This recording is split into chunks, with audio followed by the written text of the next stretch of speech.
to the Make an Impact podcast presented by the American Association of Suicidology.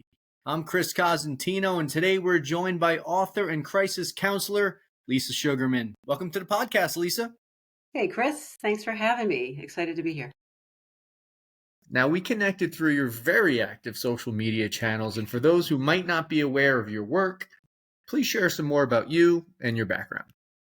Yeah, sure. I'm a lot of things these days that all somehow jive together in the mental health space.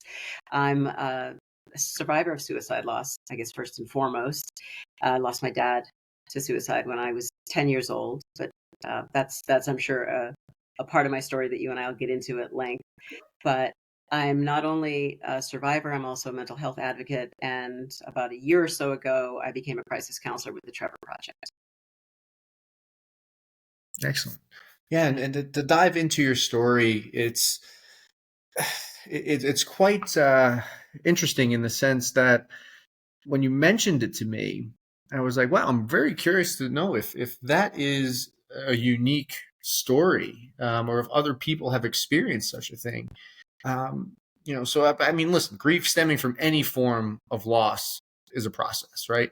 Yeah. But in your story, you lost your father twice, as you've put it. You want to dive into that? Yeah. I did lose him twice. And, when I say that to people, I definitely get some odd reactions because it's just not something you'd expect to hear from someone. But in my case, I mean, I was 10 years old when my dad died.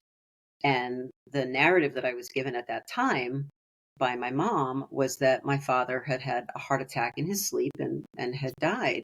Because, of course, it was incredibly sudden. He was in fairly good health. He was super active. He didn't have any other presenting issues that would have been a reason why he had passed away at age 45. And it wasn't until I was 45 years old myself, married with two almost grown kids at that point, that I learned the truth about my father's death, that it was a suicide and that he had, in fact, taken his life. And that at the time, when my mom, was kind of confronted with, what do I do? How do I tell my 10-year-old daughter, who's an only child, that her person in the world is gone? My mom just kind of made the game time call to just give me, I guess, a story that I could handle, that I could process, that made sense to me. Because, I mean, we all know if we've been anywhere and we've been touched by suicide, we know that it's complex. There are so many unanswered questions. There are so many very unique feelings and stigmas attached to it that my mom just didn't want to layer that on top of me at the same time that I was just, grieving him being gone. So I lived with that narrative for 35 years of my life. And then everything kind of got upended and just blown apart when I was 45 and I found out the truth. So that's kind of the short version of my story and why it's a little bit more unique than, I guess, maybe a typical survivor story. Now, how did you find out? You mentioned when you were 45 years old, you've lived your, from 10 years old to 45, thinking that your father had passed away by a sudden heart attack. How did you find out that he did die by suicide?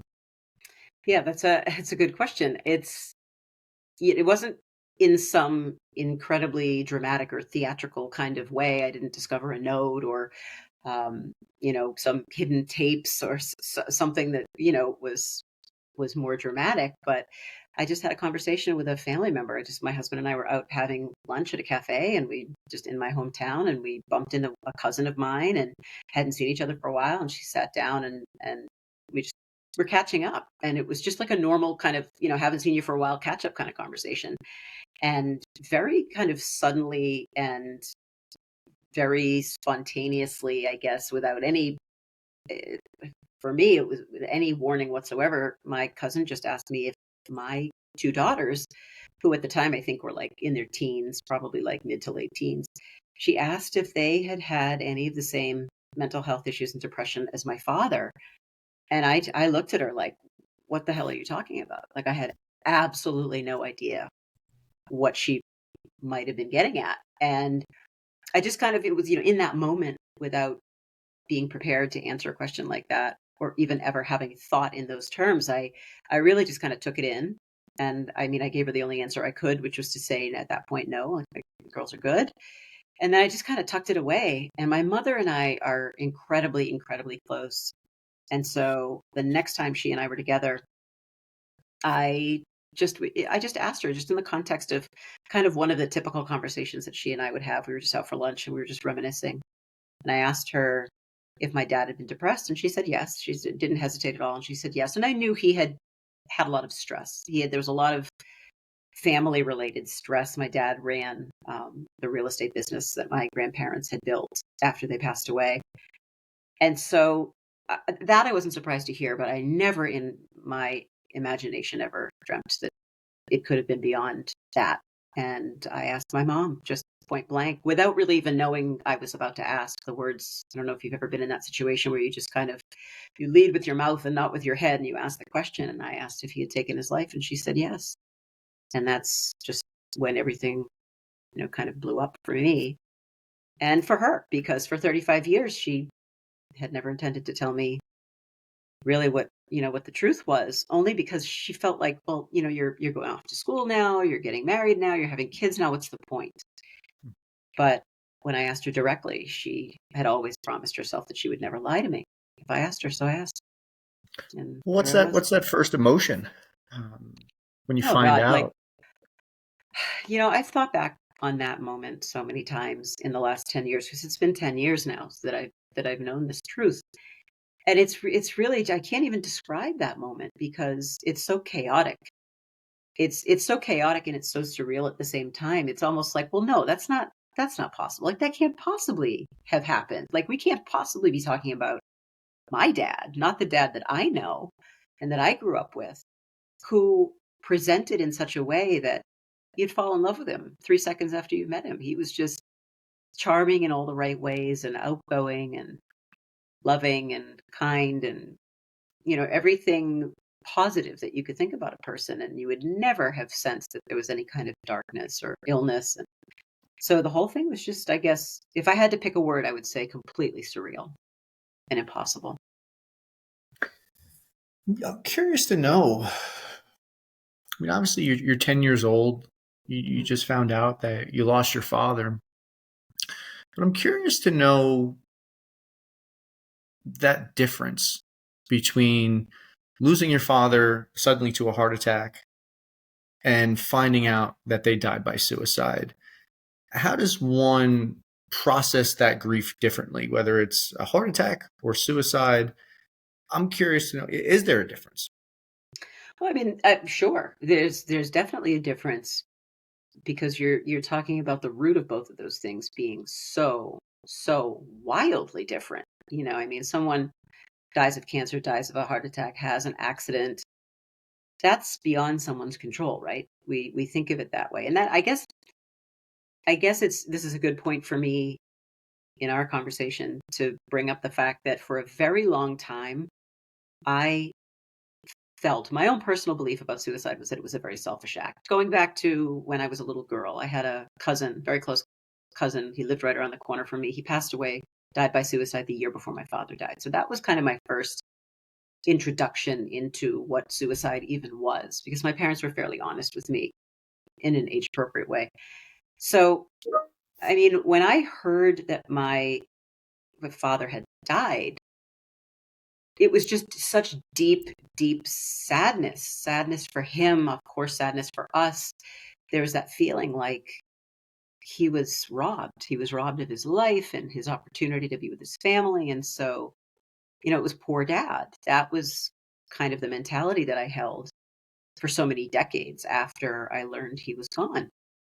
And then you get to the point where I got to finding out that it wasn't in fact a heart attack. It was in fact his decision to take his own life. And that just upended everything. And it went from a place of, oh my God, my poor dad, to me being bullshit at my father for leaving my mother in the situation she was left in. And it wasn't even an anger at him for leaving me. I just felt this overwhelming sense for a very, very long time of anger toward him for putting her in that position of all of a sudden now having to be the breadwinner and having to be the mother and the father and the provider, and that really just it really just shattered me. So that was, for me, that was the difference. It went from this sadness on his behalf to being angry at him. Now, have you ever come across someone who has a similar story? It's interesting that you say that because personally, no, but I've been very active on the YouTube channel that I launched pretty recently. I have a suicide survivor series that I've been dropping videos every week, and I just had someone this morning comment to me in regard to a video that I posted about, kind of my story, and she said she actually had a very similar story. The only difference was she was an adult when she learned the truth about her father, lost her father when she was an adult, and then also, shortly thereafter, found out it was a suicide, but not for a while. So there was a period of time for this person when they didn't know it was a suicide. So there was definitely that similarity. But no, I mean, it really kind of, I think, is not just a unique thing for me, but it's also now, with me being kind of so active in the mental health space and the suicide awareness space, not a story I've heard before from a lot of people. So, if it's not as unique as it might seem, what advice do you have for someone who might be going through that same process right now? I feel like I keep saying the same thing to anybody with, who gives me that kind of a question, and that's to just meet yourself exactly where you are. Meet your feelings, whatever they might be, exactly where those feelings are right now. If you're pissed, be pissed. If you're sad, if you're inconsolable, if you feel like you need people, like whatever it is that you need to do with those emotions, don't try and avoid them, don't tuck them away, don't save them to deal with them later on. Just deal with them right now, because they will come back and bite you if you don't, for sure. What have you learned about the differences between losing a parent, specifically a father, Mm. in your case, to suicide, compared to losing a spouse or a sibling? What would the differences? What have the differences been that you've seen meeting with so many people? Well, I mean, losing a dad. My dad, like I said earlier, was my person in this world. I was a tomboy. He was the one who would, hike with me and bike with me and um, mountain climb with me, and so having that grounding influence, that person who showed me the outside world and helped me fall in love with it, like that, to have that taken away was, I, I mean, it was paralyzing in a lot of ways for me. Having to watch my mother go through life without a partner. I mean, I was 10 years old, so I was obviously young, but there was an awful lot that I understood about, family dynamics. I understood that there's usually a mom and there's usually a dad, or, two people together holding a family together. And I was very acutely aware from a really young age that my mom didn't have that. And I think that's why I always worked extra hard to make things easier for my mom. But yeah, those are some of the things that I felt just in losing a dad. And I mean, I have a really close friend that we lost just a little over 2 years ago, one of our closest childhood friends, to suicide. And again, that was a shock. No one saw that coming. And so I'm super, super close with his widow. And, it's interesting to see what she's gone through and hear what she's gone through losing a spouse like that. And again, this is, someone whose spouse took care of all the bills and took care of the house, and everybody kind of has their roles, and all of a sudden you don't have that person anymore, you don't have that anchor anymore, and it's just devastating. And then there's the whole, there are so many just nuances. You're in that big bed alone that you used to share with your person, or you're alone at the dinner table, or You're forced to be at functions alone and um, engaging with the world alone, and it's hard. It's really really hard. I've seen friends go through it. I've seen my mom go through it, and it's a gut wrenching thing to watch. Now, you mentioned your YouTube channel, which is great, by the way. Oh, thank you. Thanks. How, in your words, how can storytelling help end that stigma surrounding suicide, mental illness, and to really normalize the conversation about mental health, suicide, loss, and grief? You do such a great job on your YouTube channel being completely honest and sharing your story. But I'm curious to know, how do we get more people to share their story?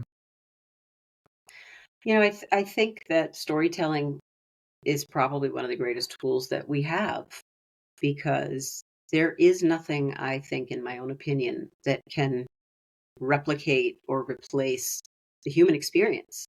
Like, you have human experiences in your life. I'm sure there are people in your life that you've lost. There are milestones that you've reached. There are joys that you've celebrated. Like, those are deep and powerful experiences that, sure, we can read about those in books. We can watch movies about them. We can, um, we can experience them kind of secondhand from people. But when you go through something on your own and it's embedded in your mind, it's embedded in your heart, that's a different place of understanding. And each of us who are survivors, we've got all these pillars, right, of grief attached to suicide that are so similar, right? We've got anger, or we've got the bargaining, or we've got um, that deep sadness, or we have the why. But in between all of those pillars, that's where the uniqueness is. That's where our own personal experience is.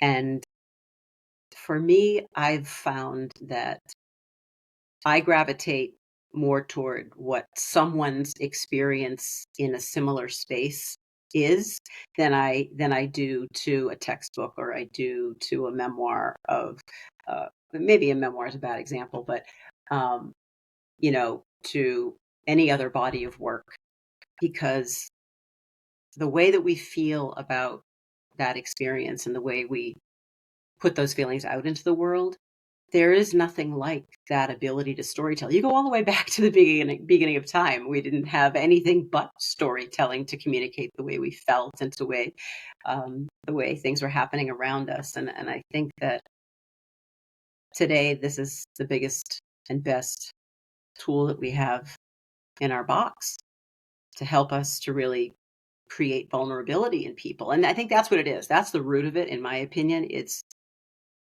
exposing people's vulnerability and then tapping it. And that's how we impact the stigma piece of suicide and of mental illness, because the more of us that are out here who are talking about what we've gone through and how it's felt, and doing it in a raw and unapologetic way, like, that's how we get to people. That's how you affect change. And so far in my own experience, there's nothing I've found does it better than sharing your story. Now, on your website, lisasugarman.com, you have this impressive list of resources. What is your vision to improve access to these resources? Well, my overarching goal is to make the most comprehensive list of mental health resources there is out there. Um, I know that there are a lot of organizations who have accumulated a lot of their own very powerful resources, support systems, um, maybe in one area or in another area. What I want to try and do is to kind of combine all the areas, whether it be help for teens, or help for the elderly, or help for the BIPOC community, or the Asian community, or the European community, or the Canadian community.